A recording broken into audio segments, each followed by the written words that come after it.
So even though I consider myself an anti-capitalist, I'm very excited to talk about capitalism as it's the predominant economic system that exists today.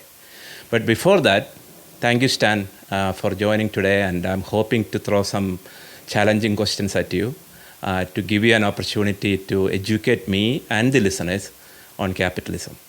Thank you, Ben. I'm really glad to come back. As I've mentioned many times before, it's always a pleasure coming and talking to you, even though we don't agree on things. I've said this before many times.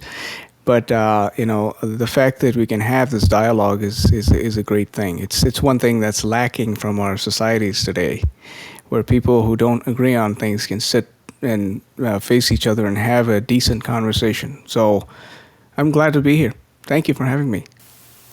Yep. I think dialogue is the most important element of democracy, is what they say. Absolutely. So, Yeah. so anyway, so earlier in our podcast, we actually did a two-part series on the question of whether socialism is still relevant today. And we got some genuine feedback from people saying that we spend a lot of time criticizing capitalism, but not enough time addressing the potential benefits of capitalism, if at all there is any. So today I want to address the other side of the story. As I understand, you are not a hardcore capitalist, but you think it is a necessary evil. So I have some questions on why we want to maintain the status quo of capitalism, while there are some viable alternatives available. However, before we get to the weeds of it, I want to start by asking, what exactly is what we call capitalism? People talk about it all the time, whether they are for it or against it, but I don't know if we really understand the foundational economic principles of capitalism. As I understand, it's built on the idea of free market. Can you maybe start by explaining possibly in layman's terms, without being too academic, what exactly is a free market capitalist system? That's I think you've asked the best possible first question, because we need to lay out what capitalism really means for many reasons. Like you mentioned, many times jargon is thrown out without people recognizing what the foundational definition of capitalism is or how it works. And also because there are many different flavors of capitalism, just as there are many different flavors of socialism. And it's important right up front for me to lay out what I'm actually defending, so that we can avoid speaking past each other as we go along, right? So what is capitalism? That's a great question.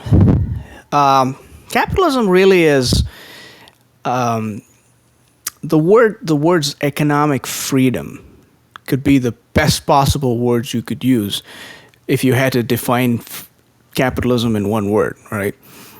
So economic freedom, well, what does it mean? Well, it means simply this. If an entrepreneur, somebody who wants to produce a good or service, wants to go out into the world and make a commodity, they're free to do three things.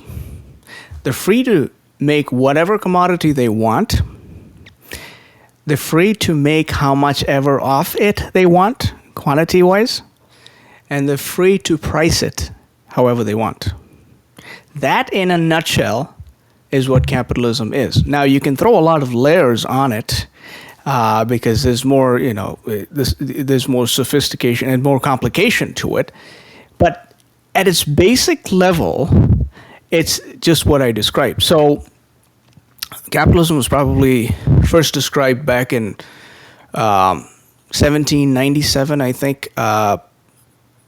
Adam Smith wrote a book called The Wealth of Nations, in which he first identified how capitalism works. Now, he was not the inventor of capitalism, because really capitalism doesn't need to be invented. Because I'd argue that if you take a bunch of people and throw them on an island and have them engage in economic activity, it's more than likely that they will engage in some sort of a capitalistic system, because that is the essence of it. Because the word that describes capitalism is the French word laissez-faire. You may have heard of it. Laissez-faire essentially means let them do. Let them do. That's what it means in French. And the essential idea is let people go out and do whatever they want.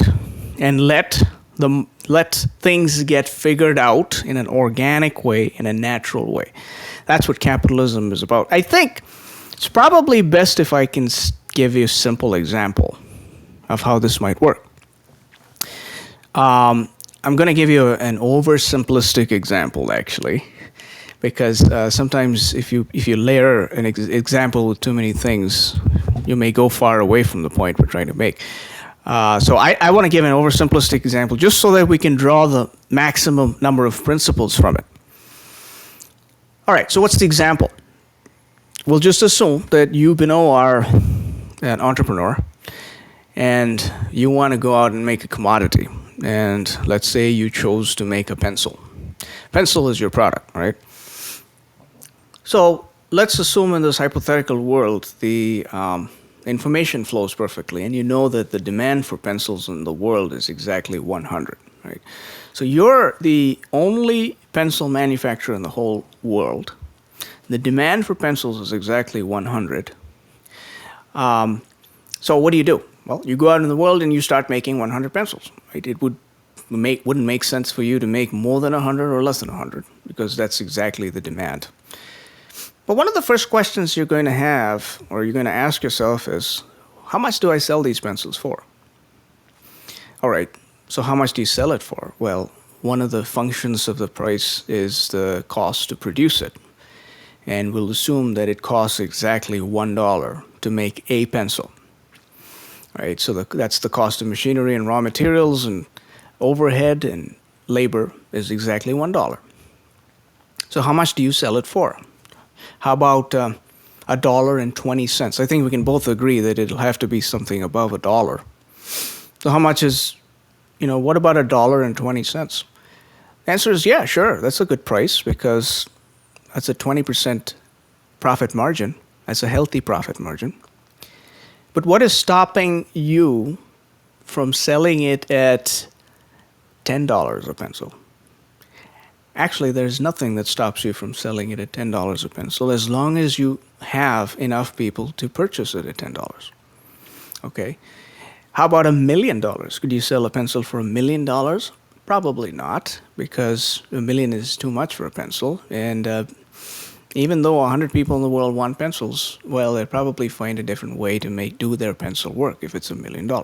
So the point is there's a ceiling, right? So somewhere between $1 and $1 million is the ceiling price where you can still sell your pencils at the highest possible price, and that's what you're probably going to do. And let's assume it's $10. So you're starting to sell your pencils at $10. Now, if you let that tape play a little more, well, what's going to happen? Remember, we said that this is a perfectly free market, which means that people are free to do whatever they want. Well, here's what's going to happen. You will have a whole bunch of people standing in line to get into the pencil making business because it turns out that pencil making is one of the most lucrative businesses you can be because it's a tenfold profit if you're selling it at $10, right? So what's going to happen then? Player 2 is going to come in and he's going to try to sell it at $10. At $8 a pencil because you can still make an 8-fold profit. Player 3 is going to come in and she's going to try to sell it at $6 a pencil and so on. And what exactly happens is you will start to see a race to the bottom, the floor. And so far we've agreed that the floor is somewhere near $1 because that's the production cost, right?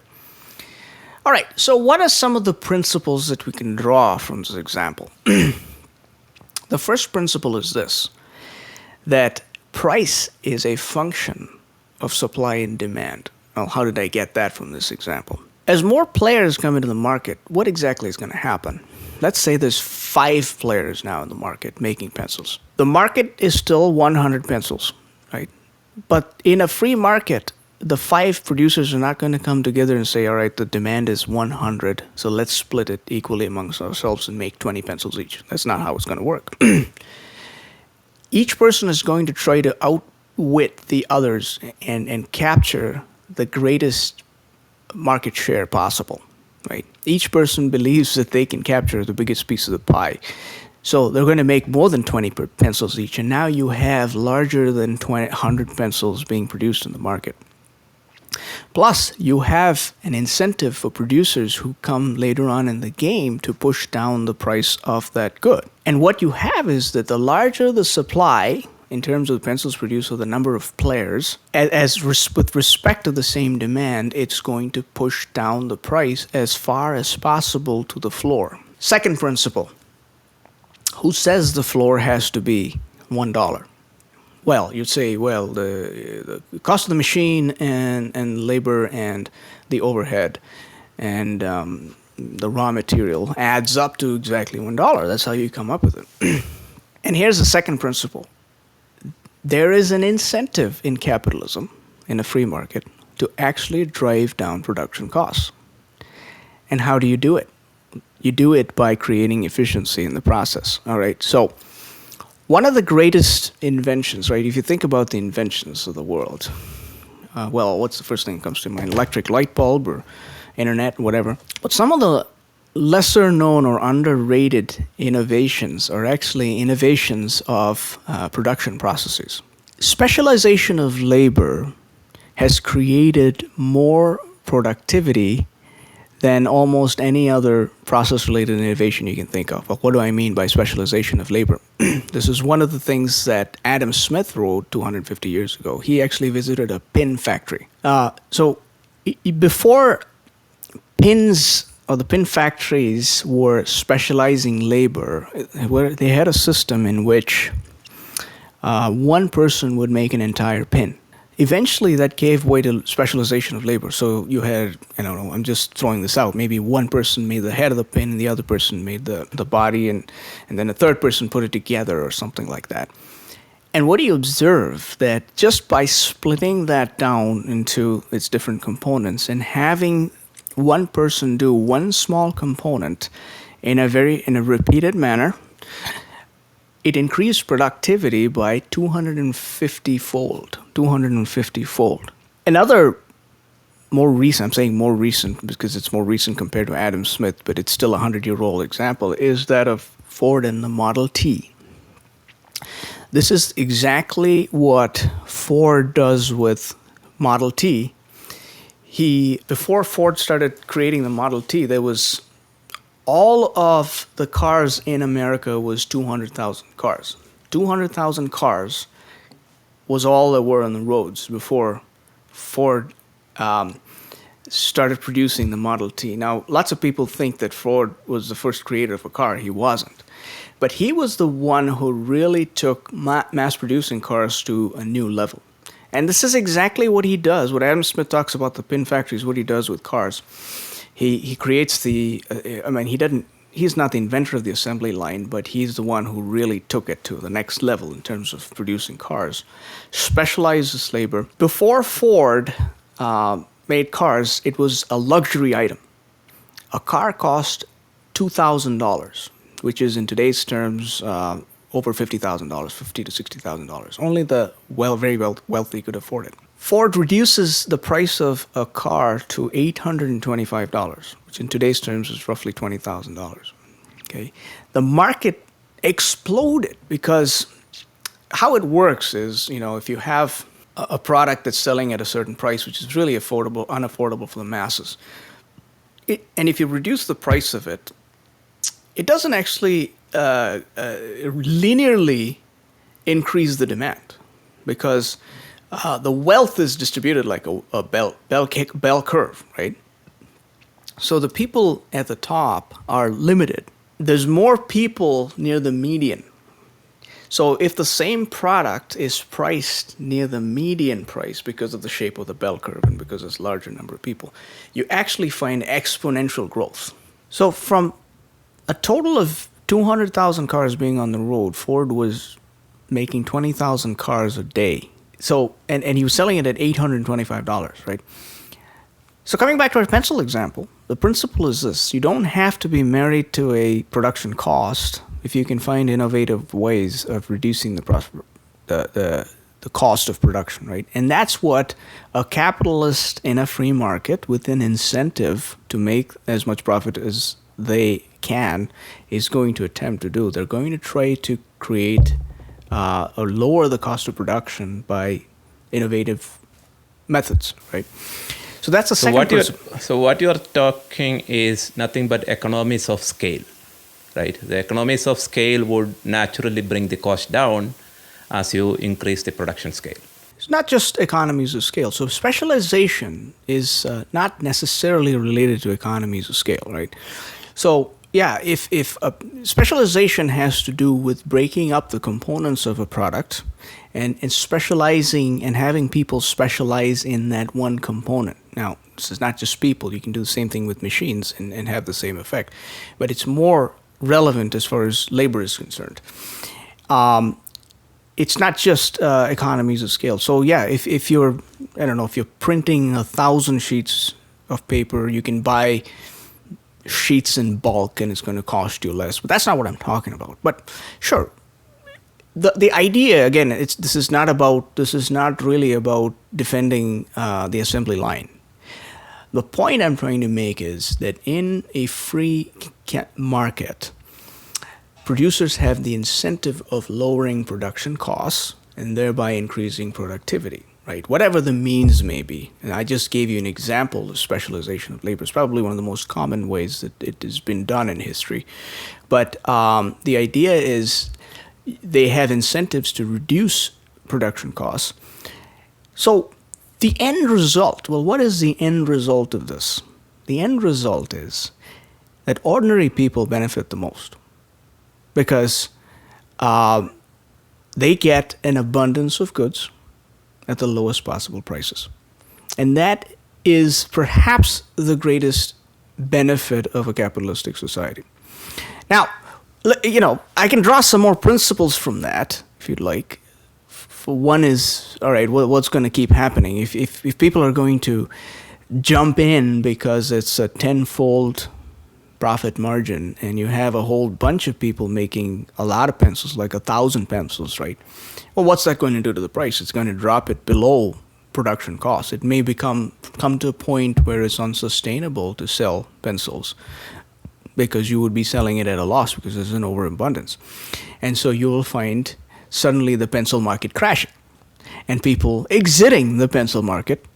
And then the cycle repeats. And this is why, in fact, you have boom and bust cycles in a capitalist economy because of this very same process. What I told you about the pencil is really a microcosm of how the economy functions as a whole. You have periods of boom where productivity is going up and everybody's jumping in for whatever reason, right? It's more complex why the larger economy goes into boom and bust. It's a combination of several factors, including government intervention. But that's generally how it works. So my point here was really to say, you know, capitalism can be understood with a very simple example, right?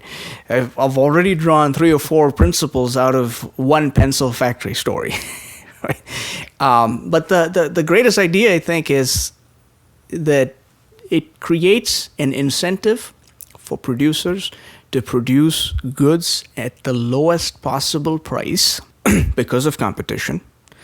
And so that is beneficial to people because you have an abundance of goods and services that is affordable. And so if I had to pick one advantage, that would be it, right? So there's a couple of ways you can look at this issue. Number one is there inequality in a society that has raised its standard of living for the median person? If the answer is yes, and if you're saying that the median person enjoys a vastly greater standard of living than countries that did not adopt the capitalistic system early on, then how does it matter that a few people at the top are making a lot of money? Right? So that is the first question we need to address. So I'll give you some statistics, an interesting statistic here. The Gini index measures equality, right? If it's close to 100%, it means it is a perfectly unequal society. If it's close to 0, it means that it's a perfectly equal society. Pakistan has a lower Gini index than the US, right? Which means that its society is more equal than the US. But I needn't tell you what the statistics are for the median income, the GDP per capita, or the Human Development Index, right? So what we're talking about here is, are we okay with an equality with everybody being equally poor versus a society in which, sure, there is an equality, but the standard of life of the poorest person is several notches higher than that of other systems, then I think we have a good society, right? Now, why does inequality exist in a capitalistic market? That's a more complex issue, which I could probably address now. Going back to my pencil example, right? We can agree that the pencil is a commodity. We can agree that the raw materials that are used to make the pencil is a commodity. But here's the thing about capitalism.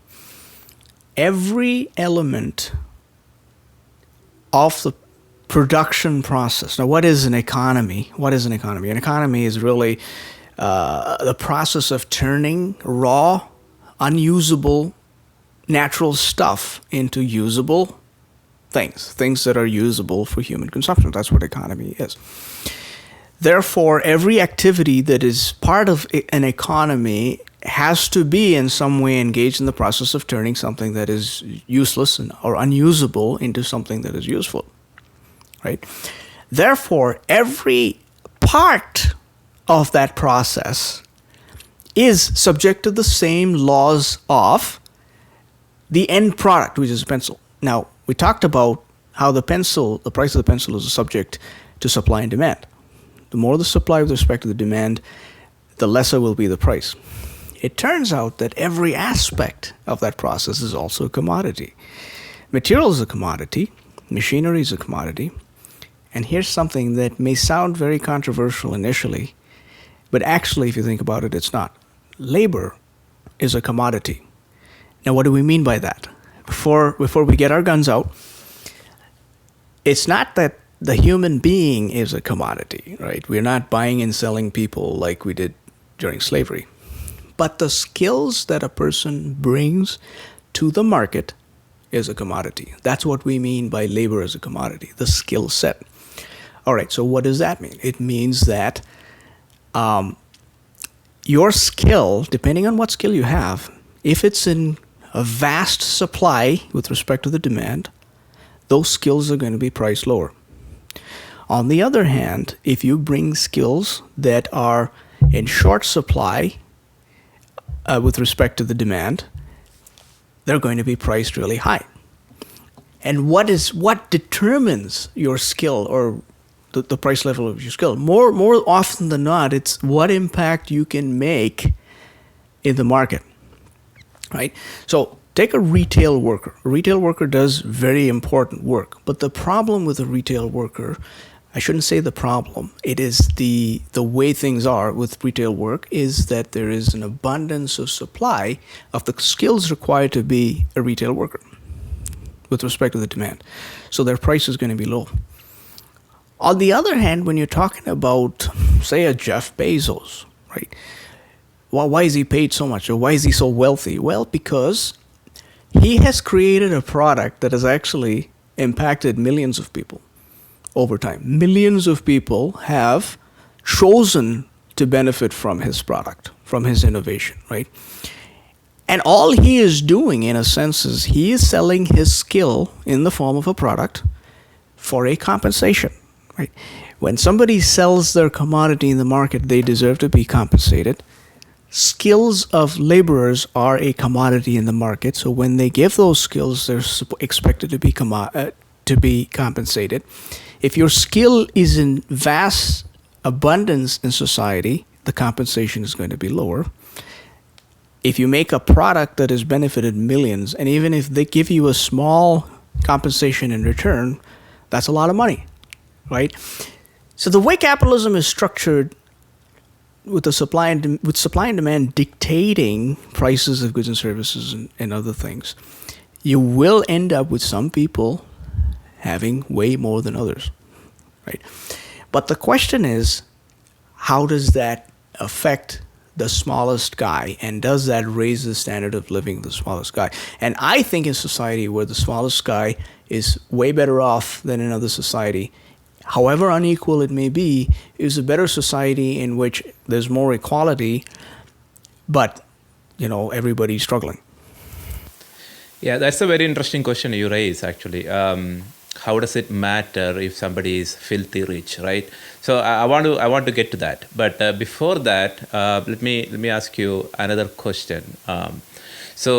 This is primarily about this maintaining the status quo of economic system for over 300 years, right? So in every area of our life, we want to improve and evolve, such as family life, relationships, health. But I see many capitalists argue for the need to maintain the status quo of capitalism. Now, we abolished slavery and replaced it with the freedom and autonomy for laborers. We replaced feudalism with early capitalistic structures. Isn't it time to replace capitalism with something better? Sure, absolutely. If there is a system that is outdated and there is a something available to replace it, it doesn't matter if we're talking economic systems or whatever else, it ought to be done, right? But the problem is, what do we have out there that's a replacement to capitalism? The only other option is socialism, and I don't think it's a better alternative. I could explain why I think that. I could do it the fundamental economics, but at this point, I don't believe that it is a better system that can replace capitalism. So if we have a better system, if we invent one, I'll be the first one to vote to replace capitalism with it. But I don't see what else is out there that's better. So now let's get to the morality of the capitalistic economic system, right? So I would argue that it is primarily undemocratic, and allow me to explain, right? So how do you actually address the fundamental conflict of interest between an employer and employee, which is foundational to a capitalistic corporation, right? What I mean by that is an employer.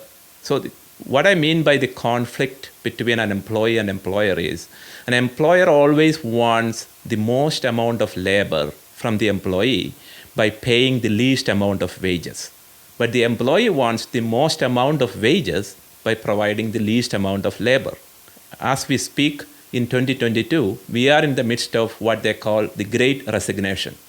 As many workers who reached a breaking point simply quit their job. In fact, about 4.5 million people in United States that just quit the job since 2020 after the pandemic started, out of mere dissatisfaction. How can a profit-driven corporation, where greed is considered good, provide representation and fairness while there is no democracy in the workplace? Well, that's a very loaded question. I think there's many, many elements to it. So I'll try to parse it and address it one by one. First of all, there's a great resignation happening right now, but I think to label it as something that's happening purely out of dissatisfaction I don't know if that would be fair. I'll tell you why. I think, first of all, this is one of the lowest unemployments we've had in a very long time, right? And in such an environment, what you're going to find is a lot of people quitting jobs. You know why? Because the guy next door offered a few bucks more. That's why they're quitting jobs, right? So yeah, resignations are happening, but I think a large part of that is driven by people looking for better opportunities. And of course, you got to resign your job to do that. Now, the question is, well, there seems to be a sort of conflict of interest between the employer and employee, and how does that produce a good outcome, right? Well, first of all, if you think of it in one way, there is no conflict of interest between the employer and employee in one angle. I'll tell you why. as I said, the economy is turning of raw resources into usable things for human consumption. That's what the economy is. A part of that, a piece of that puzzle is a company or companies, right? Because they are involved in the process of turning something that's unusable into something that's useful. And a small part of that is each employee, right? They're also involved in the process of turning something into something else. So fundamentally, there is no conflict of interest. They're all engaged in the process of turning raw resources into usable form. But I think I know what you're saying here, right? On one hand, the corporation is driven by a high profit margin, which is to try to extract as much labor as possible from a laborer. On the other hand, the laborer has an incentive to produce their own labor, right? To not work. And how does this resolve itself? The thing that resolves this is free market capitalism. And how does that work? Well, maybe I'll give you a little anecdote to help you to help us, get through this. I know somebody very personally who had an experience last week. She was working for a company at a decent pay rate, applies for a job and gets a pay increase, right? Which isn't surprising in this market. Immediately, her existing company decides to match that pay. And then it turns into a bidding war. I have not seen anything like this in my entire life, which isn't a very long life, but I haven't seen anything like that. It turns into a bidding war, and the price just kept going higher and higher until at a point she said, I'm done with this. I'm tired of this. I'm just going to pick one and go with it. Well, what exactly is happening here? In a free market system, why are two employers fighting to pay you more?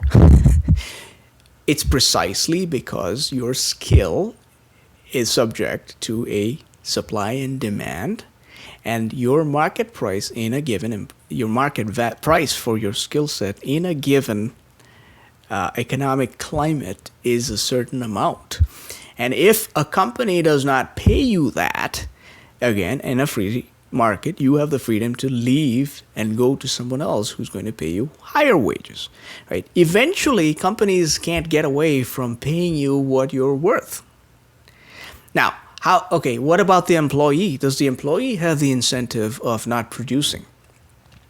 And the answer is, a lot of employees don't produce. There is something called Price's Law. Price's Law says that 50% of production is performed by the square root of the total employee population. 50% of the work is done by the square root of the total employee population. So, what does this look like? In a company of 10, it means that about 3 people are doing half of the work. Well, that's not too bad. How about a company of 100? That drops to 10. 10 people are doing the work of 50 people, or 50% of the work.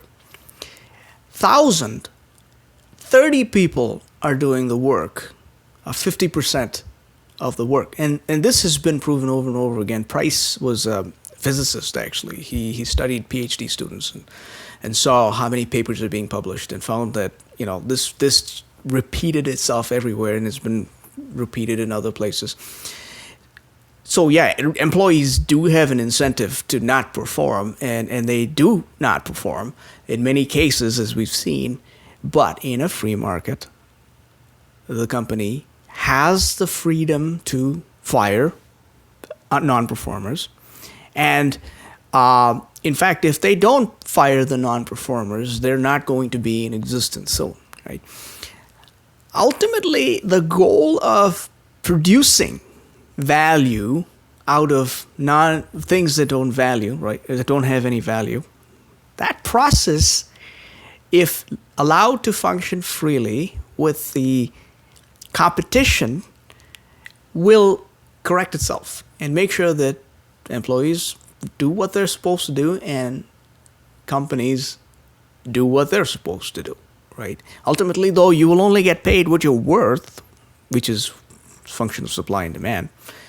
But that's how it corrects itself. Yeah, even though there is a fundamental, and this example is also true with respect to customers and companies. Customers have an incentive to pay the lowest possible price. Companies have an incentive to sell it at the highest possible price, as seen, as in the case with our pencil example. But what do you see happening? What you see happening is price tends to be somewhere around the cost of production, and because in the long run, as a function of supply and demand, and people will pay the lowest possible price, and companies will make the highest possible profit, right? And the same thing works with employees and employers too. So I want to move on to asking you a question about the instability of the capitalistic system, or the unsustainable nature of it, right? So you also mentioned earlier that we have a boom and bust cycle every few years. In fact, we had 13 such cycles over the past 75 years. Great Depression of the 1930s, Great Recession of 2007, dot-com bubble of early 2000s, to name a few. Now, average length of these cycles is about 5 years. Now, we are here in 2022 experiencing a huge inflation. Now, how far do you think we can sustain such an unstable economy? Hyper-consumerism and greed-based production is causing enormous ecological damage to our environment and the planet. Now, scientists have recently found microplastics in human blood for the first time.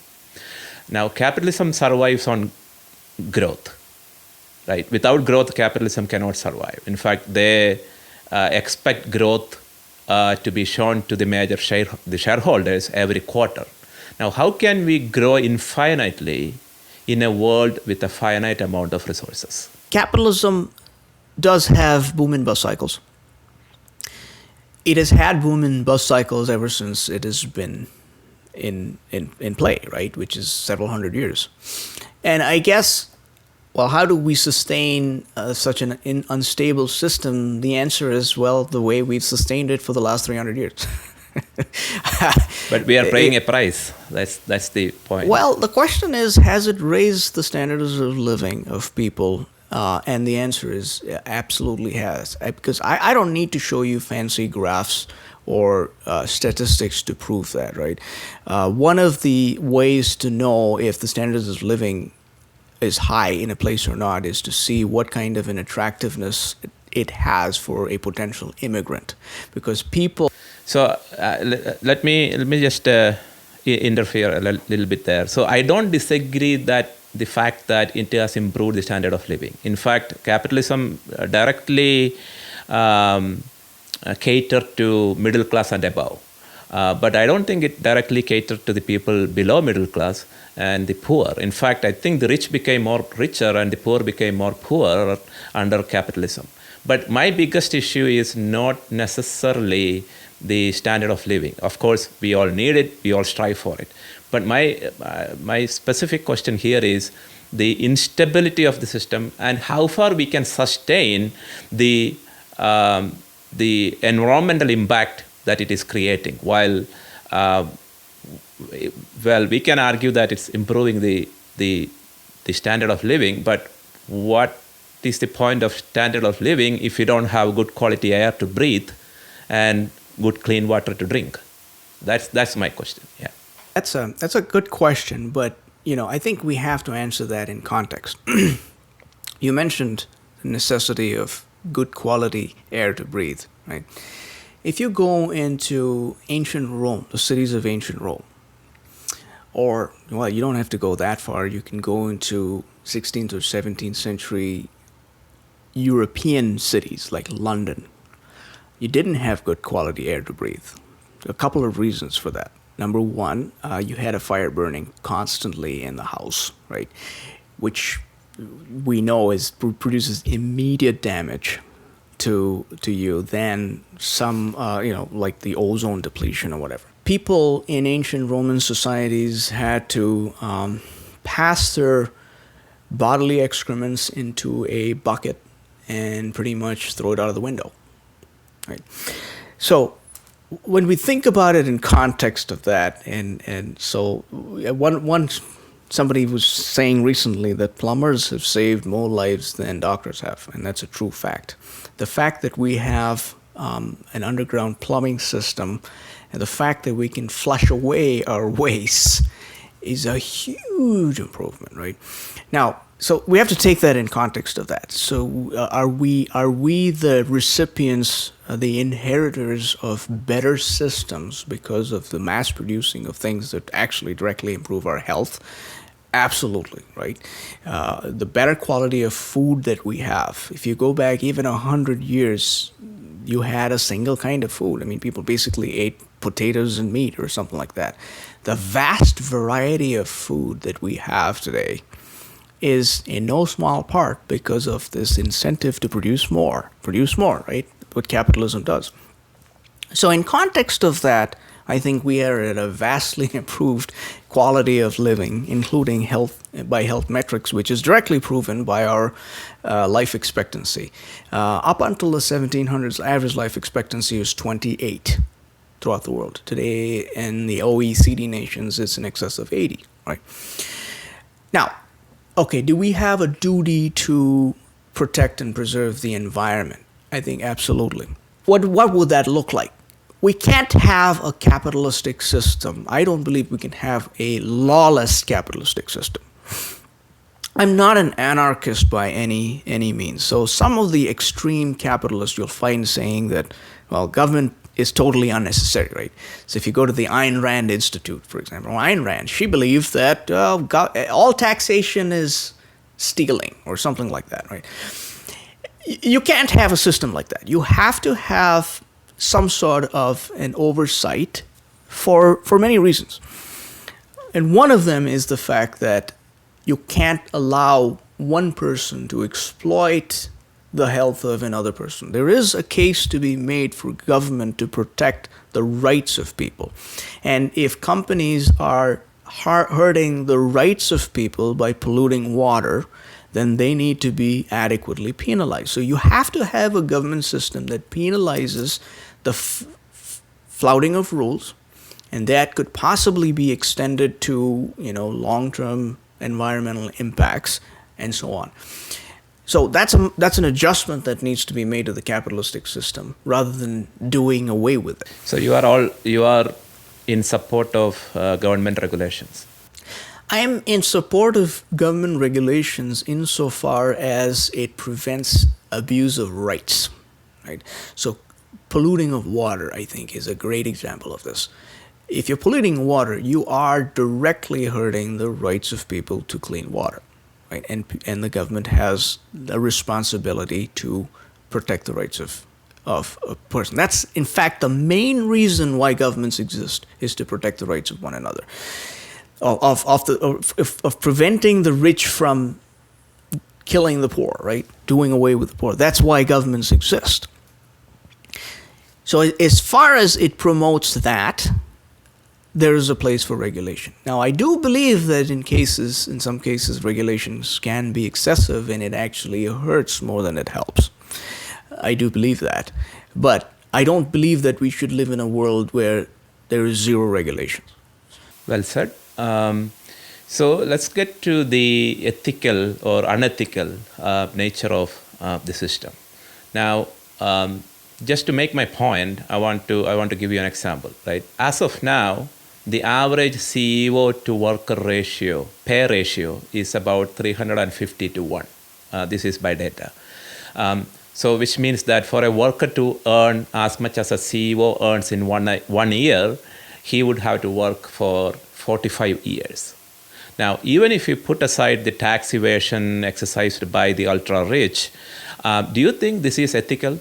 How can capitalism stop patent-based monopolies and greedy corporations from exploiting their workers for maximizing profit to such an extent where the number of people at the top of the organization is paid several times, in fact 350 times more than an average employee? Okay, so the answer is this. Who is the one to be affected the most or impacted the most if a CEO is being paid more than what they're worth. Who is the most to be impacted? The answer is the shareholders of the company, right? If company X is paying their And the employees. The employees, well, let's come to that. Well, first of all, it's the investor that is affected the most because they have the greatest exposure to the money being lost, right? An employee who has agreed to work for a certain wage gets that wage regardless. But an investor who's losing money because the company is excessively paying an employee has the most to lose as a function, directly as a function of that high payment. All right.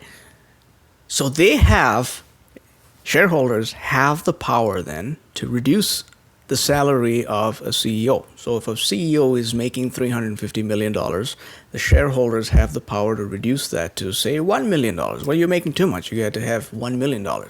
So that raises the question, right? Why aren't all the shareholders of every company doing that? Why aren't they just reducing the salary or just firing their CEO and getting a new one that can work for 350 times less than what they're making? The answer is it's an issue of supply and demand. For some reason, not for some reason, for good reason, the shareholders believe that they're adequately and appropriately paying their CEO. I saw this in the paper about 3 days ago. Walmart is struggling to find store managers. They pay their store managers $200,000, which is a pretty high salary when you compare it to the median salary. And they're struggling to find store managers. Now, why can't they just walk onto the floor of a Walmart and just pick one of their workers and make them store manager? Well, you can't do that, right? I think everybody knows that you can't do that because there are certain qualifications that a store manager has to have and certain characteristics, both hard skills and soft skills, that make them eligible to be the store manager. Take the CEO of the company. That is one of the hardest jobs there is in the world, and the proof of that is the fact that it is one of the most highest turnover jobs there is in the world. Because companies lose their CEOs every, 6 months to a year. Some companies get new CEOs, right? Now, so that's one of the reasons is the qualification required to be CEO is so high. Are you saying that a CEO works 350 times more than an average worker? No, the thing is, remember, that's where I see the disparity. I was going to make the other next point is everything in a market economy is a commodity which is priced at the supply and demand of it. Okay, if a Walmart worker is making the minimum wage, it's because there's a vast pool of people from which to hire a retail worker compared to the demand. And so you have their price being at minimum wage. The same thing can't be done for a store manager who makes several times more. A store manager, I'm not talking about the CEO. A store manager makes several times more. Well, why is he paid several times more? And why can't they find anyone to fill those positions? Well, the supply is limited. If the supply of a commodity is vastly limited to its demand, its price is going to be high. The CEOs are the hardest people to find because, there are not very many people who have a lot of factors come together to make a CEO. There are guys who work 70 hours a week, highly educated, know what they're doing, have a lot of soft skills that a CEO requires. All of this coming together in one individual who has a track record, perhaps, of leading companies and turning them from loss makers to profit makers.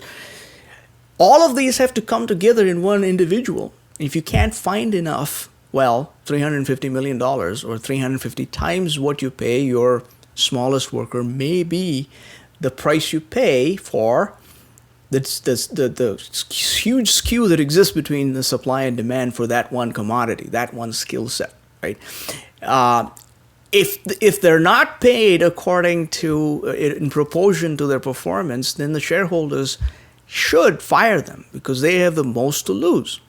And there's a reason they're not firing them, because they think that they're paid appropriate to their performance and appropriate to what the market value for a CEO is.